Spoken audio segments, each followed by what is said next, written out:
है दोस्तों, मैं हूं मनोज और आज 15 अगस्त है। तो इस 15 अगस्त का उपलब्ध में अब हम अपने गांव का जो झंडा तोलन होता है वो कहाँ सभी जगह का मैं दृश्य को दिखाऊंगा। और हमने अपना घर में झंडा लगा लिया है और अपना बाइक में भी। तो यहाँ भी हम लोग का गांव में वही मुखिया जी आएंगे और सभी जगह का झंडा तोलन होगा। और यहाँ का जो उकड़ीमाड़ी पंचायत का जो झंडा तोलन होता है पंचायत भवन में, वहाँ भी आपका झंडा तोलन को दिखाएंगे। तो चलिए मेरे वीडियो में बने रहिए और लास्ट तक देखिए इस वीडियो को और लाइक शेयर जरूर कीजिए। सरफरोशी की तमन्ना अब हमारे दिल में है, देखना है जोर कितना बाजुए कातिल में है। भारतीय क्रांतिकारी बिस्मिल अजीमाबादी द्वारा लिखी गई ये पंक्तियां आज भी जब कानों में पड़ती हैं तो रोंगटे खड़े कर देती हैं। आज भारत को आजाद हुए 72 साल हो गए और इन सालों में हमने बहुत कुछ खोकर बहुत कुछ पाया है। इस आजादी को पाने के लिए न जाने कितनी माओं की गोद सूनी हुई, न जाने कितनी बहनों के मांग का सिंदूर फीका पड़ गया, तब जाकर हिंदुस्तान के पैरों से गुलामी की बेड़ियां कटी। आज स्वतंत्रता दिवस के इस पर्व पर हम आपको बताएंगे स्वतंत्रता के इतिहास से जुड़ी वो बातें जिन्हें शायद आप नहीं जानते होंगे।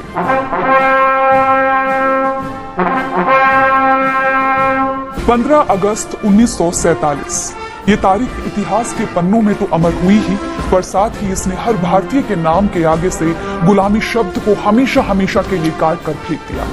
तब हिंदुस्तान ने महसूस किया कि अब उसके हाथों से गुलामी की हथकड़ियां और पैरों से बेड़ियां कट चुकी हैं। लेकिन क्या कभी सोचा है कि क्यों 1947 में मिली आजादी के लिए 15 अगस्त को ही चुना गया? आखिर ऐसा क्या खास था इस तारीख में? चलिए आपको बताते हैं।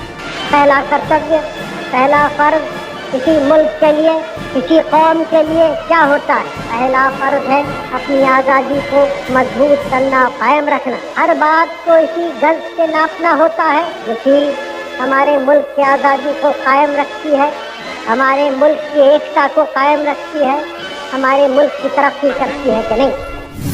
तारीख 15 अगस्त 1947, समय रात 12 बजे। वो आधी रात मानो भारत को आजादी की खुली हवाओं में सांस लेने का न्योता दे रही थी। बेशक हमने गुलामी के 200 साल झेले हों, पर 200 सालों का वो दर्द मानो आजादी की खबर सुनकर ही दूर हो गया। 15 अगस्त वो तारीख जिसने हर भारतीय को खुली हवा में सांस लेने का मौका दिया, जिसने भारत में रह रहे हर व्यक्ति को आजादी का मतलब समझाया। पर 15 अगस्त ही क्यों? हो सकता है ये सवाल आपके दिमाग में भी आया हो, तो इसका जवाब आज हम आपको देंगे। दरअसल फरवरी 1947 में लॉर्ड माउंटबेटन को भारत का आखिरी वायसराय चुना गया, जिन पर भारत को स्वतंत्रता दिलाने की जिम्मेदारी थी। शुरुआती योजना के अनुसार भारत को जून 1948 में आजादी मिलने की बातें हो रही थी और वायसराय बनने के तुरंत बाद लॉर्ड माउंटबेटन की भारतीय नेताओं से बातचीत भी शुरू हो गई थी। लेकिन ये जितना आसान दिखता था उतना आसान था नहीं, क्योंकि जिन्ना और नेहरू के बीच बंटवारे को लेकर पहले ही रस्साकशी चल रही थी। जिन्ना ने अलग देश बनाने की मांग रख दी थी, जिसकी वजह से भारत के कई क्षेत्रों में झगड़े शुरू हो गए थे। माउंटबेटन ने इसकी कल्पना भी नहीं की थी और इससे पहले के हालात और बिगड़ते आजादी 1949 की जगह 1947 में ही देने की बात तय हो गई। माउंटबेटन ही वो शख्स थे जिन्होंने भारत की आजादी के लिए 15 अगस्त की तारीख चुनी थी। लैरी कॉलिंग और डोमिनिक लेपियर ने अपनी किताब फ्रीडम एट मिडनाइट में माउंटबेटन द्वारा इस तारीख को चुनने की वजह बताई है, जिसके अनुसार उन्होंने कहा, ये दिन मैंने यूं ही चुन लिया। मैं दिखाना चाहता था कि सब कुछ मेरे काबू में है। मुझे पता था कि ये सब जल्दी होना चाहिए, तब मैंने 15 अगस्त की तारीख तय कर दी। माउंटबेटन द्वारा चुनी गई इस तारीख को चुनने के पीछे सबसे बड़ा कारण था जापान, क्योंकि ठीक इसी दिन 2 साल पहले यानी 15 अगस्त 1945 को जापान के राजा हिरोहितो ने ब्रिटेन, अमेरिका और रूस आदि देशों की एलाइड फोर्सेस के सामने हथियार डालते हुए आत्मसमर्पण की घोषणा की थी। उस समय लॉर्ड माउंटबेटन एलाइज फोर्सेस के कमांडर थे और इस तरह अंग्रेजों ने जाते जाते भी भारत की आज़ादी की तारीख को भी ऐसे दिन के साथ जोड़ दिया जिस दिन जापान की सेना ने अपने घुटने टेके थे। बहरहाल इस बात का अब शायद कोई महत्व ना हो, लेकिन जब भी इतिहास के पन्नों को पलटा जाएगा तो 15 अगस्त के साथ दो घटनाओं को याद किया जाएगा। एक तो जापानी सेना का आत्मसमर्पण और दूसरा भारत की आज़ादी। आजादी की तारीख 15 अगस्त है क्यों, ये तो आपने जान लिया, लेकिन क्या आप ये भी जानते हैं कि हमें आजादी रात ठीक 12 बजे दी गई। दरअसल इसके पीछे भी एक किस्सा जुड़ा है, आइए आपको बताते हैं।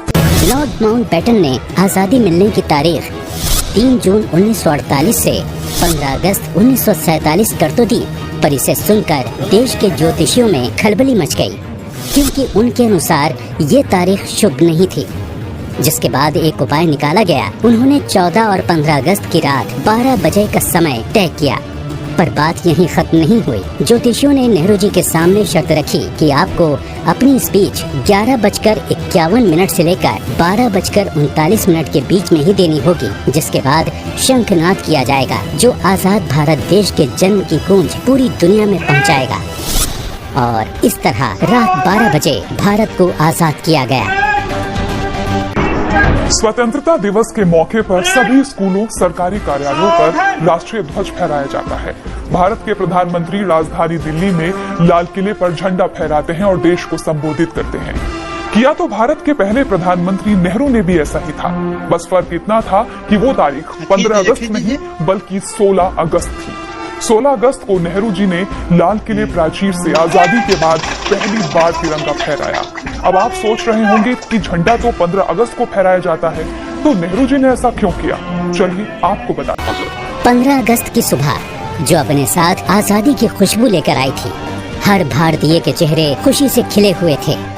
बस इंतजार था उस ऐतिहासिक क्षण का जब भारत की शान तिरंगा हवा में लहराकर आजादी की गवाही देगा।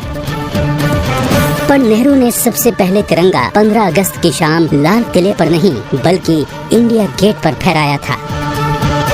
इसके पीछे भी वजह थी। दरअसल पहले वर्ल्ड वॉर में ब्रिटिश हुकूमत की तरफ से लड़ते हुए 90,000 भारतीयों ने अपनी जान दे दी थी। उनकी याद में अंग्रेजों ने नई दिल्ली में वॉर मेमोरियल यानी इंडिया गेट बनवाया था। 15 अगस्त की शाम 6 बजे इसी इंडिया गेट के मैदान पर सरकार की तरफ से नए भारत का झंडा फहराया गया और उन्हें श्रद्धांजलि दी गई। साथ ही ये भी कहा जाता रहा है कि 15 अगस्त को नेहरू जी और अन्य नेता राजकाज के कामों में व्यस्त थे और इसी व्यस्तता के चलते ही वो लाल किले पर झंडा नहीं फहरा सके, जिसके बदले उन्होंने 16 अगस्त को सुबह 8:30 बजे तिरंगा फहराया।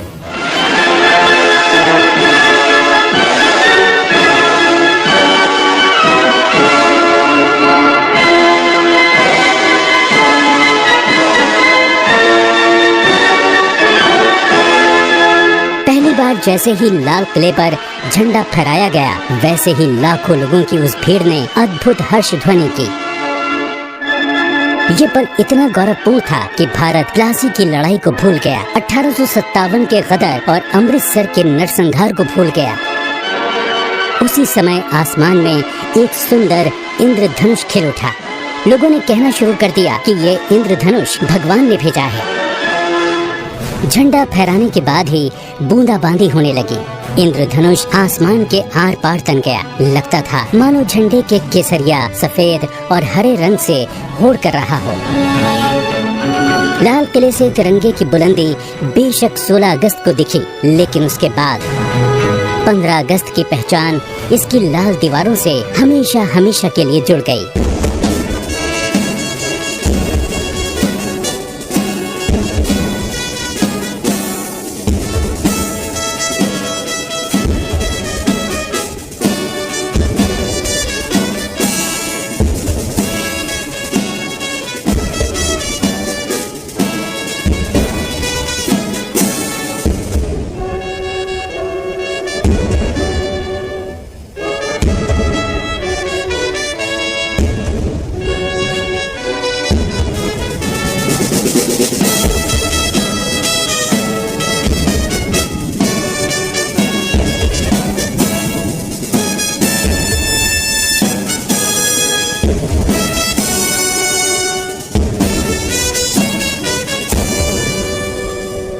कंधे से कंधा मिलाकर मजबूत करें आधार को।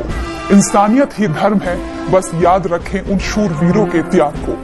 देशभक्ति को सिर्फ जनवरी और अगस्त के 2 पर्वों में न समेटें। देश के लिए सही मायने में वफादार होना भी देशभक्ति है। देश की धरोहर की रक्षा करना, देश को स्वच्छ रखना, भ्रष्टाचार का विरोध करना और आपस में प्रेम रखना, ये सभी कार्य देशभक्ति ही कहलाते हैं। तो आज स्वतंत्रता का जश्न तो मनाएं, पर अपने अंदर के अंधेरे और भ्रष्टाचार को बाहर निकाल फेंकें। आज के लिए सिर्फ इतना ही, हमें दीजिए इजाजत। जय हिंद।